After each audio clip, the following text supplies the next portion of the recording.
Selamat datang Prof. Rahayu, pakar Makasih, Mas. hukum HAM dan internasional dari Undip Universitas Diponegoro.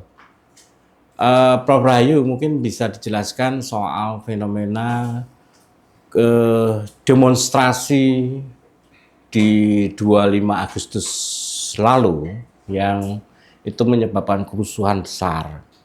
Dengan bisa mungkin menjelaskan perspektif akademisi seperti apa itu kejadian itu. Iya, terima kasih Mas. Jadi kalau sebetulnya menyikapi demo yang terjadi di awal-awal itu, kalau saya sebagai seorang akademisi itu hal yang biasa, begitu ya. Demo untuk menyampaikan pendapat, apakah mau protes, itu kan bagian dari hak asasi, begitu ya. Mereka punya hak untuk mengekspresikan pendapat, gitu kan. Ya, boleh-boleh saja. Dan kita cermati di awal-awal demo itu kan smooth ya. Artinya ya mahasiswa, saudara-saudara kita yang buruh, menyuarakan aspirasinya, itu kan aman-aman saja, baik-baik saja. Dan saya pikir demo itu bisa berjalan dengan baik, bisa berjalan dengan lancar karena dijaga, difasilitasi, begitu kan. Sesuai dengan kesepakatan, sesuai dengan izin, waktunya selesai ya mereka selesai. Fine, nggak masalah, gitu.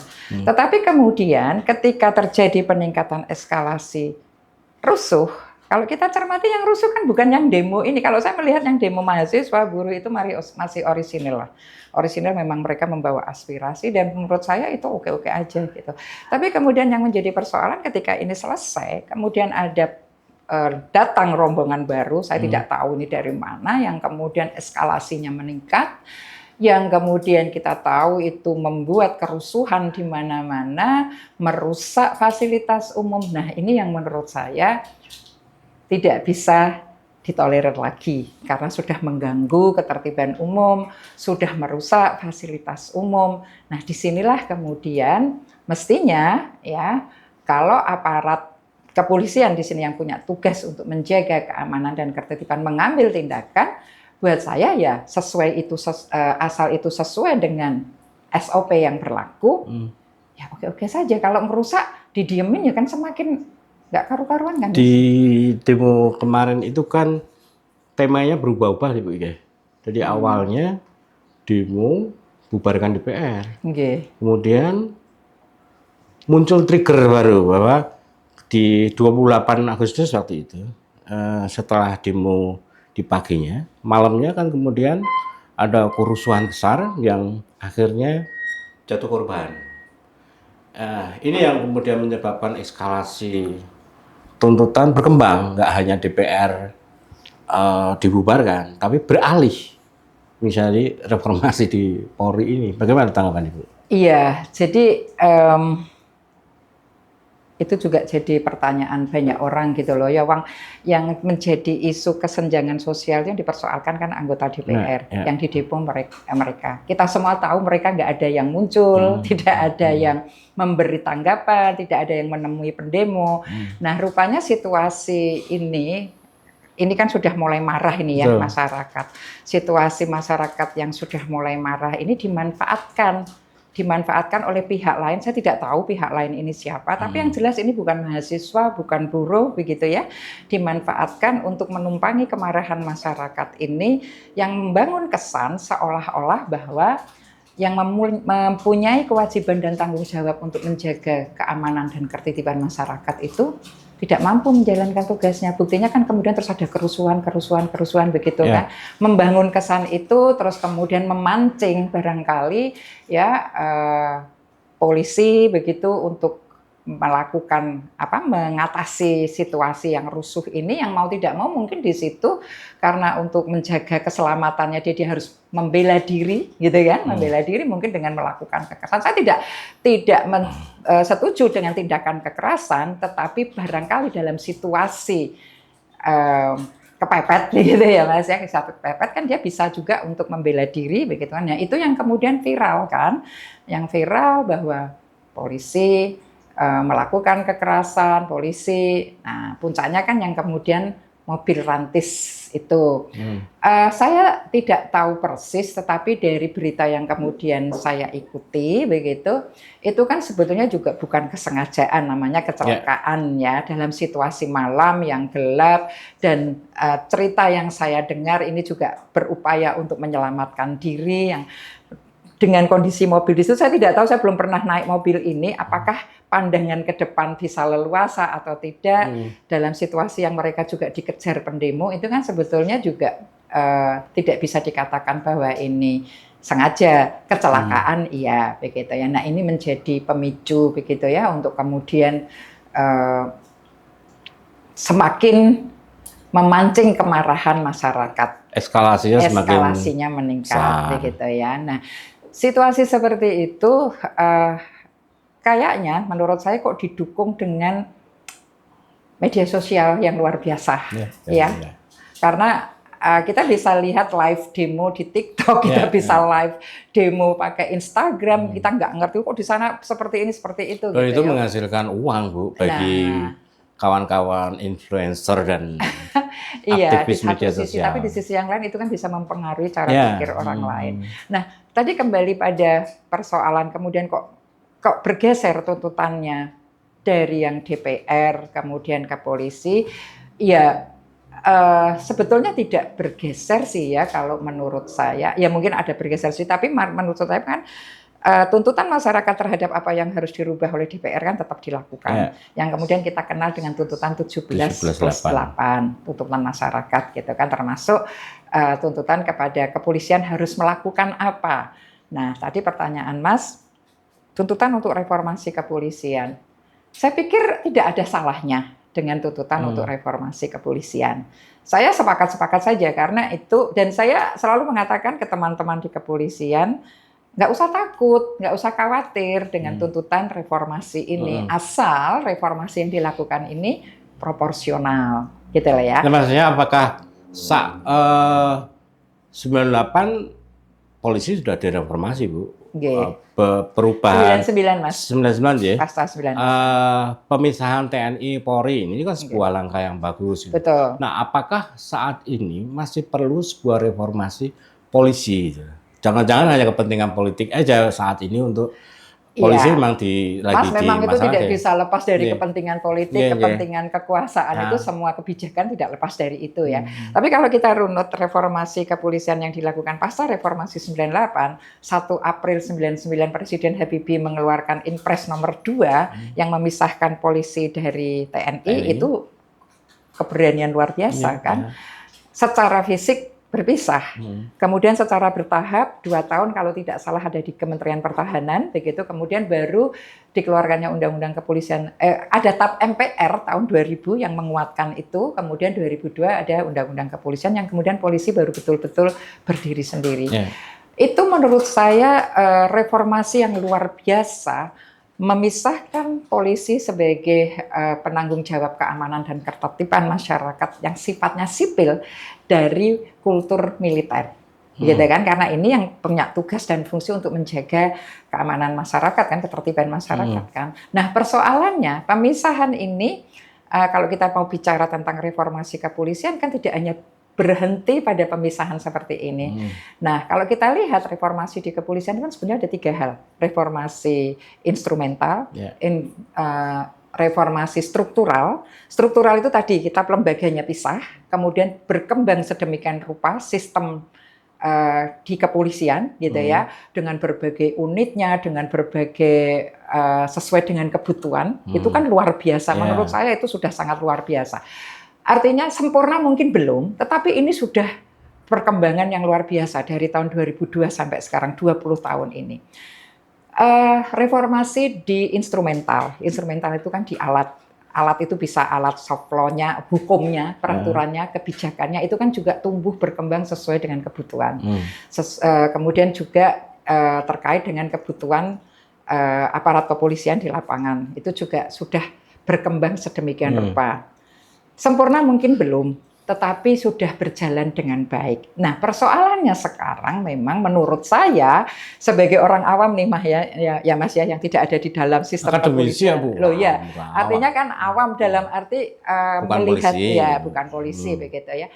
itu memang masih belum berhenti di situ, masih perlu dilakukan, ya diteruskan. Saya bilang reformasi kultural. Ini justru yang paling penting, yang belum selesai tugas polisi di situ. Reformasi kultural. Ya, reformasi kultural. Kultural itu kan terkait dengan mindset, cara berpikir. Cara berpikir itu akan mempengaruhi seseorang di dalam mengambil keputusan, di dalam seseorang itu mengambil tindakan. Nah, kita lihat apa sih yang dipersoalkan masyarakat terhadap polisi sekarang dengan sikap-sikap itu. Yang muncul belakangan ini kan masih dianggap polisi itu arogan, gitu kan. Kemudian masih suka melakukan kekerasan, gitu kan. Meskipun di instansi lain juga terjadi korupsi, tapi kenapa korupsi di polisi kok menjadi sorotan, begitu kan? Tapi itu kan menjadi hal yang cukup kritis kan. Di lembaga pajak pun sebagai pendulang uang juga korup juga, sama aja. Iya, makanya kenapa di sini kok menjadi sorotannya lebih ini. Nah, itu salah satu contoh saja. Artinya untuk mengubah ini memang harus dirubah mindset cara berpikirnya bahwa mereka itu adalah tugasnya untuk menjadi pelayan masyarakat, mengabdi pada kepentingan masyarakat, harus bersifat humanis. Mulainya dari mana?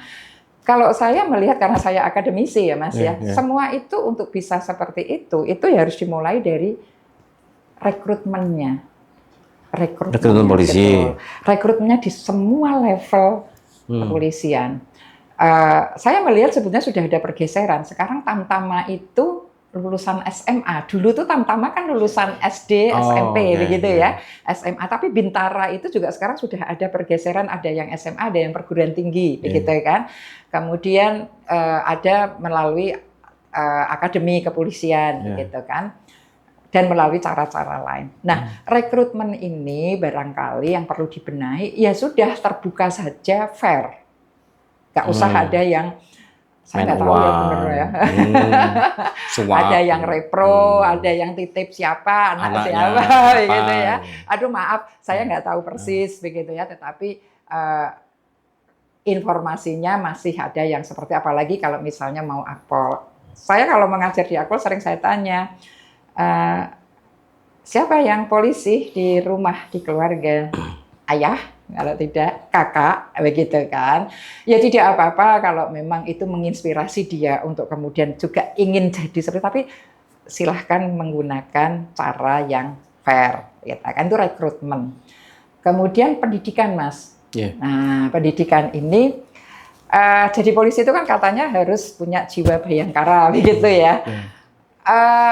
Kalau untuk akpol, barangkali cukup 4 tahun itu cukup untuk menanamkan jiwa bayangkaranya. Tapi coba kalau untuk Bintara, Tamtama Bintara itu kalau demo-demo kan yang di paling depan. Dia lulusan SMA yang emosinya masih cukup tinggi, gampang kepancing. Pendidikannya itu berapa? 6 bulan. Hanya 6 bulan, Mas, untuk menanamkan jiwa ininya. Nah, itu barangkali perlu dievaluasi. Masa pendidikannya juga kurikulumnya. Jadi saya sebagai pengajar, kalau saya di Akpol itu mengajar hukum internasional. Tetapi kalau misalnya saya tanya yang baru-baru lulus atau sudah lulus, dulu waktu di Akpol misalnya ditanya tentang hak asasi manusia itu hampir nggak ada yang tahu, Mas.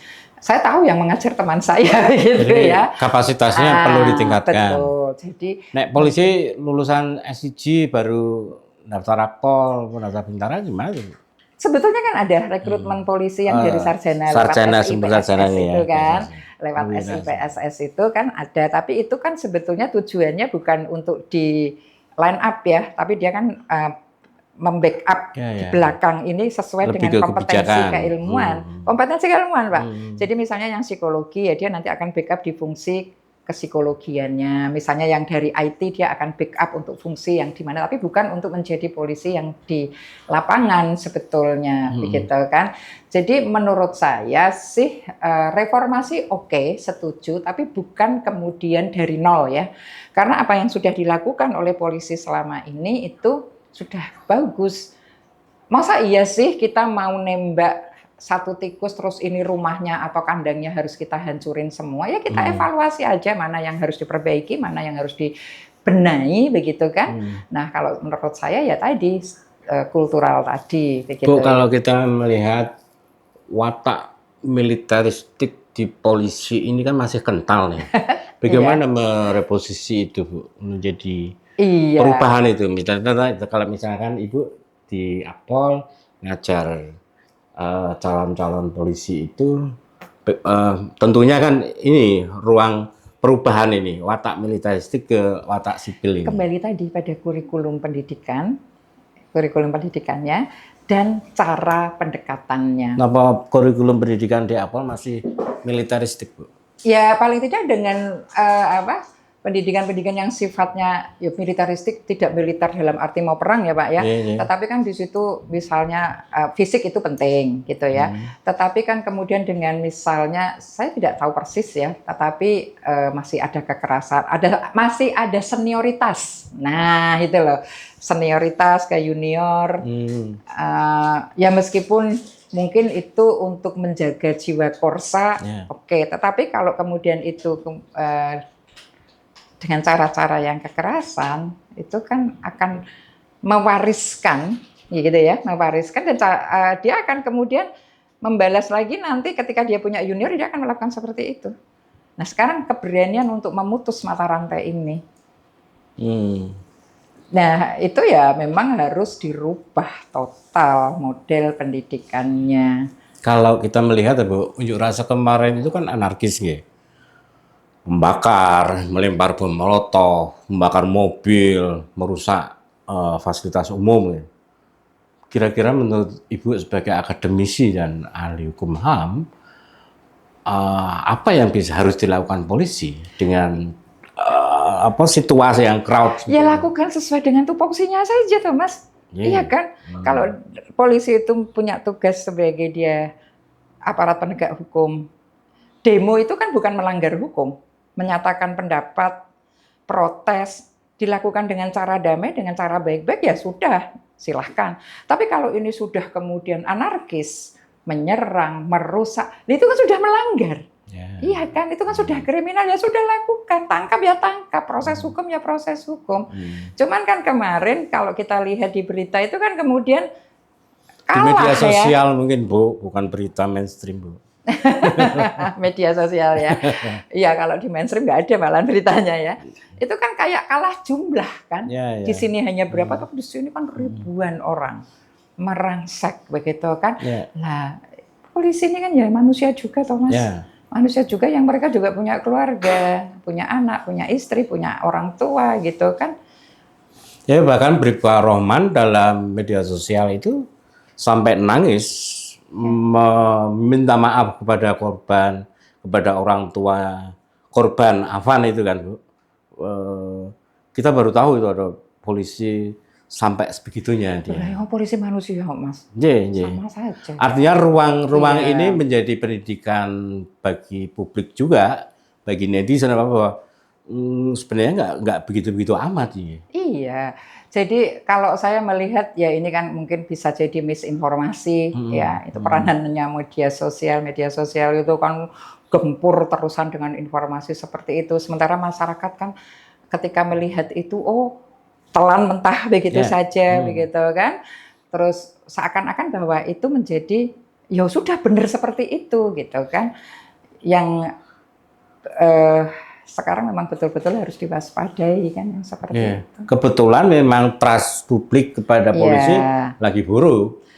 Ya itu dampak dari ini kan. Tapi saya pikir tidak apa-apa, itu dinamika sih ya. Dinamika justru ini menjadi, kalau saya melihat ini menjadi titik balik buat polisi untuk kemudian introspeksi, evaluasi mana yang harus diperbaiki. Yaitu tadi melalui reformasi tadi gitu kan.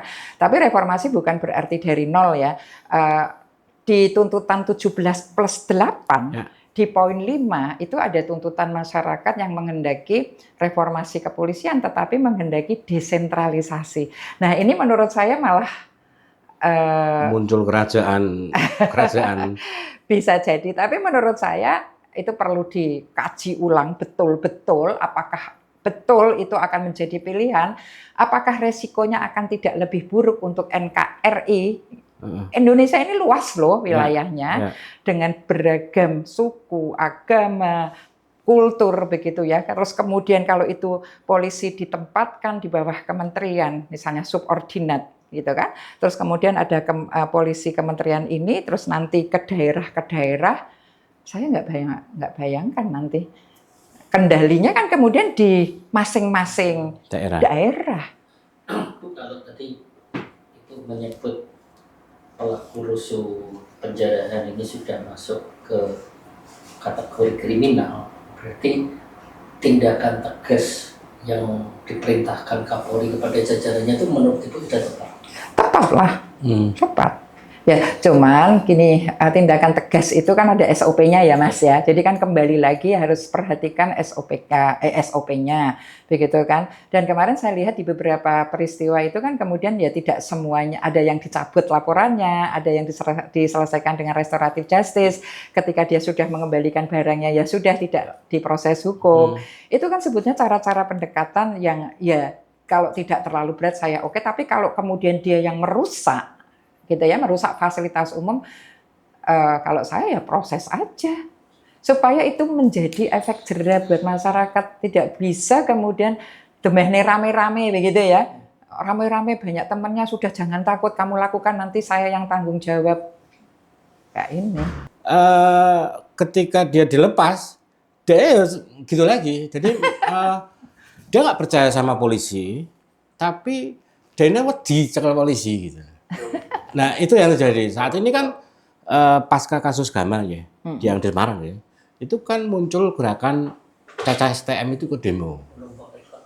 Itu tidak terorganisir, tapi mereka itu seperti rimpang yang terus tumbuh gitu. Dan mereka terlibat, dan mereka itu menjadi malah uang sing paling sangar Bu, dobrak di itu kan anak-anak nekat STM. ya. Nekat. Dia tidak tahu bahwa dia melanggar. Karena apa? Tidak teredukasi. Betul. Dan ki karo polisi yo kudu hormat ya. Nah, tapi mereka menjadi apa Bu? Bingung ketika kok aku ditangkapi gitu loh gitu loh.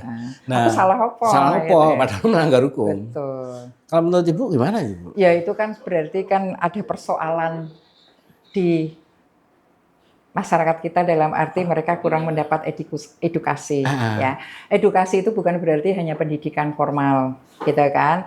Sekolah formal itu juga perlu dipertanyakan, kemudian di situ juga perlu apakah di dalam sekolah formal itu dia juga mendapatkan di sini persoalan tanggung jawab kan di keluarganya.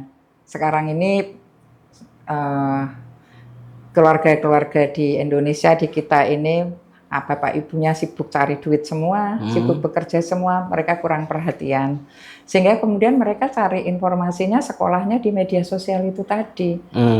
Ya, nah melihat kemudian peristiwa-peristiwa mungkin di negara lain, di tempat lain, hal-hal seperti itu yang dilakukan dengan kesannya keren, jagoan, hebat, tapi tidak tahu kadang dalam konteks Indonesia hal itu nggak boleh melanggar hukum, begitu kan? Nah itu gampangannya ki gak ono sing ngandani mereka, Mas. Nek zaman saya itu namanya FOMO. Nah, FOMO, iya.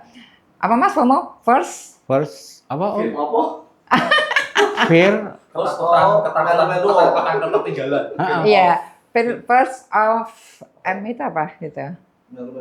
Melu, betul. Jadi demo fotonya backgroundnya Polda. Iya, hanya untuk status kan. Ya. Untuk jadi nggak ada motif, nggak ada ideologisnya gitu. Nah, itulah. Fear of missing out. Fear of missing out. Takut untuk ketinggalan dengan yang lain. Nah itu Mas, saya selalu mengatakan ke mahasiswa saya tuh suka guyonan kalau sama mahasiswa saya. Prof saya itu bukan profesor loh ya, provokator kan, saya bilang gitu. Karena selalu saya bilang, kemarin ada yang gue demo enggak? Saya bilang kan mereka takut-takut gitu kan. Loh kenapa? Saya bilang rugi loh kalian kalau jadi mahasiswa nggak pernah demo gitu kan. Nah cuman saya selalu menekankan bahwa kalau kalian mau demo, silahkan, itu bagian dari hak Anda, itu bagian dari cara Anda untuk mengkomunikasikan kepentingan publik, tapi caranya harus benar, begitu kan? Artinya Anda tahu apa yang diperjuangkan. Jadi jangan cuma ikut-ikutan. Saya bilang nanti demo, kalau nggak demo nggak keren, terus kemudian pokoknya yang penting ikut biar dibilang keren. Enggak, kalian tahu apa yang diperjuangkan. Sehingga kalau Anda ditanya ngapain demo, ini loh soal ini, Anda ada kebanggaan sendiri di situ. Tidak hanya kebanggaan, Anda tahu misinya apa. Terus kemudian ya itu tadi, gunakan cara yang benar, tidak melanggar hukum dan tidak melakukan kekerasan, tidak menghalangi hak orang lain, tidak demo umpak-umpaan nutupi jalan begitu kan, itu kan melanggar hak orang lain. Ya memangnya jalan itu cuma jalanmu kan, enggak, ada orang lain yang juga boleh nggak mau lewat situ. Makanya kenapa itu harus memberitahukan ke kepolisian supaya diatur. Ya, cara-cara seperti itu. Artinya kalau yang misalnya ada kesempatan seperti di kelas yang ada ambil mata kuliah itu atau apa, kita punya kesempatan untuk kemudian memberikan edukasi ya, meskipun secara populer. Nah, persoalannya yang masyarakat umum ini, yang kadang-kadang anak-anak muda yang umum ini belajarnya itu tadi dari medsos, cuma guru keren, guru ini gitu loh. Bagaimana Bu bayangannya membentuk atau menciptakan polisi yang humanis, yang itu memenuhi keinginan publik? Jadi saat ini kan Polda Jateng ben kemis di demo karo mahasiswa karuan. Apa maksudku reposisi apa sih bayangannya polisi humanis menurut konstruksi publik itu seperti apa? Iya, humanis itu kan artinya dia yang bisa manusiawi. Saya lihat sebetulnya sekarang ini kan sudah ini ya, di banyak kegiatan polisi misalnya. Saya suka lihat polisi sahabat anak, gitu kan. Itu kan sebetulnya cara untuk mendekatkan bagaimana polisi terhadap anak-anak. Dulu zaman saya jadi anak-anak, kalau lihat polisi takut mas, kabur gitu kan. Nah, sekarang kan anak-anak seneng, malah dia pengen ini. Itu kan sudah salah satu cara untuk menunjukkan bahwa polisi itu tidak seserem yang kamu duga kok. Nah sama untuk konteks yang lain, barangkali ya itu tadi, supaya mereka yang ada di depan, yang menangani demo misalnya, ya tidak bersikap, maksud saya tidak bersikap militeristik, ya, melakukan kekerasan gitu, kecuali tadi sesuai dengan SOP tadi ya. Sebetulnya kan sudah ada SOP-nya ketika mereka menangani unjuk rasa. Kalau dia hanya tenang-tenang saja ya, seperti yang kemarin saya lihat itu ya, polisinya tenang-tenang saja di Polda Jateng itu kan, di belakang pagar ya, mereka cuma melihat ini mau ngomong apa silahkan, mereka bubar pulang damai ya sudah, ini ya bubar gitu kan. Tapi kalau ini sudah kemudian melakukan serangan, menyerang, mendesak, mau ini ya kan ada SOP. Ya, mereka melakukan apa dengan defense itu dengan cara yang tidak menggunakan senjata, tidak dengan kekerasan, tapi kan alatnya hanya dengan tameng misalnya. Tetapi persoalannya kan kemudian kalau sudah ini diserang, polisinya diserang, ya kan mereka juga punya hak untuk mempertahankan diri kan, untuk mengurai massa misalnya. Itu kan ada SOP-nya yang kapan harus pakai water cannon, kapan pakai gas air mata, begitu kan. Nah ini yang juga mestinya dipahami juga masyarakat. Nah, saya melihat barangkali tidak semua masyarakat paham dengan SOP ini. Mereka kan cuma sekedar melihat, wah pakai gas air mata, begitu kan. Padahal gas air mata, penggunaan gas air mata, water cannon itu tujuannya kan untuk memecah supaya mereka tidak. Ini, gitu. Kalau ada yang bilang itu untuk memecah dari demonstran dan dari provokator katanya. Tapi kan kita juga nggak tahu karena pecahnya kan ya, makanya bubarnya kan ya begitu saja kan. Reformasi Polri ini kan sampai ke tuntutan Kapolri mundur, Bu. Related nggak Bu dengan wah saya kalau mau ini komentar itu sebetulnya dibilang tergantung ya Mas, sisinya dari mana. Sisinya dari mana. Barangkali yang menghendaki, saya tidak pada posisi setuju atau tidak ya. Barangkali yang menghendaki Kapolri ganti itu hanya untuk menunjukkan sebagai pintu masuk, begitu ya. Oh ini loh pimpinan baru, punya komitmen baru untuk membangun trust kembali kepada masyarakat. Mungkin ke situ. Karena dilihat yang Kapolri sekarang ini kan sudah cukup lama ya, cukup lama. Ya perlu refreshing. Tetapi menurut saya ya ditanya relate atau tidak, ya bisa iya, bisa tidak. Tapi itu hanya kalau saya melihat yang menghendaki pergantian, barangkali ini untuk ini saja sih, membangun trust masyarakat. Mengembalikan trust masyarakat. Betul. Jadi pimpinan baru, komitmen baru, berharap bisa membangkitkan kembali kepercayaan masyarakat. Tapi apakah benar akan seperti itu? Ya itu kan harus dibuktikan. Yeah. belum tahu kan gitu. Terakhir Bu, harapan Ibu supaya masyarakat ini tidak mudah dibentur-benturkan dengan kepentingan kelompok, apalagi rakyat dengan Polri atau rakyat dengan institusi tertentu. Iya. Jawabannya kalau normatif ya rakyat harus meningkatkan literasinya begitu ya. Tetapi kan situasi sekarang kita mau literasi dari mana? Kalau yang literasinya dari media sosial kan belum tentu semua bisa dipercaya kan. Nah, barangkali ya ini kembali lagi kepada polisi untuk kemudian lebih mau, maaf dalam tanda kutip, menjual diri. Menjual diri ini bukan dalam arti negatif ya, tetapi mempromosikan dirinya. Apa sih yang sudah dilakukan oleh polisi? Saya melihat itu masih kurang begitu loh. Lebih mendekatkan diri, lebih mempromosikan, lebih mengenalkan apa sih yang sudah dilakukan. Urusannya polisi itu kan nggak cuma nangkep maling, ngadepin demo, kan enggak. Gitu kan, sudah banyak yang dilakukan. Babin-babin di setiap desa itu luar biasa loh. Pekerjaannya dia menjaga ketertiban di situ, bahkan dia melakukan kegiatan-kegiatan yang di luar tupoksinya begitu kan. Itu kan juga bagian dari tupoksi masyarakat. Satu lagi barangkali Mas, saya dalam rangka reformasi polisi tadi ya, saya melihat sekarang ini polisi kok jadi nggak fokus gitu ya. Jadi ini momen yang bagus reformasi kepolisian, kembalikan pada tupoksinya sesuai di undang-undang kepolisian. Nggak usah ngurusin yang lain-lain lah, sudah ada bagian yang ngurusin. Nggak usah ngurusin MBG misalnya, MBG sudah ada yang ngurusin. Nggak usah ngurusin nanam jagung lah, jagung sudah ada yang ngurusin Kementerian Pertanian. Udahlah. Kalau misalnya polisi mau berperan di situ lewat Babin memberdayakan masyarakat, oke. Karena polisi ini kan punya tugas pokok fungsi sendiri. Nah kalau ditinggal ngurusi itu tugas pokok fungsi utamanya keteter. Elek meneh nanti polisi, salah lagi. Jadi kalau saya sih reformasi ini momentum baik buat polisi untuk mengevaluasi, tidak mulai dari nol ya Mas, kayak SPBU gitu ya. Tapi kita evaluasi yang sudah, kita perbaiki yang kurang, kita sempurnakan karena sudah banyak yang dicapai begitu kan, kembali ke tupoksinya sebagai itu tadi penjaga Kamtibmas gitu kan.